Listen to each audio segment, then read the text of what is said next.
Dès le matin, Eva a mal au dos, comme tous les jours. Eva conduit des camions pour une grande entreprise de commerce de détail. Elle aime son travail et sa famille dépend de son salaire. Au travail, elle passe le plus clair de son temps assise. Et quand elle n'est pas assise, son dos est mis à rude épreuve, au moment de charger ou de décharger la marchandise. À plusieurs reprises, son dos la faisait tellement souffrir qu'elle a été contrainte de se mettre en arrêt maladie. Ses performances s'en ressentent de plus en plus.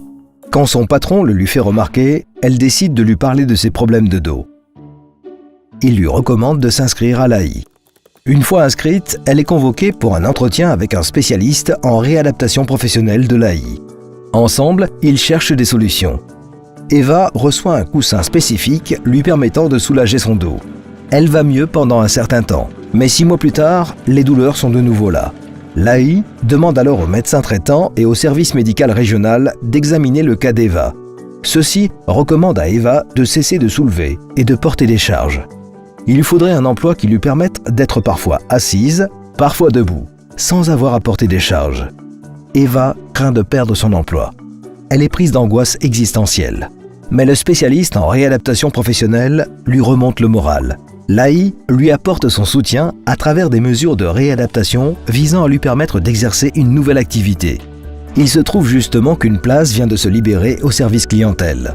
Un poste qui lui permettrait de marcher plus et d'alterner entre la position assise et debout. L'AI soutient et accompagne Eva lors de son entrée au service clientèle. La nouvelle activité d'Eva se révèle bénéfique pour son dos et sa santé s'améliore. Elle peut enfin à nouveau préparer le petit déjeuner sans ressentir de douleur. Lorsqu'un employé ne peut pas changer de poste au sein de son entreprise, l'AI l'aide à trouver un nouvel emploi. Il arrive toutefois que des personnes ne puissent plus travailler du tout, ou seulement à temps partiel.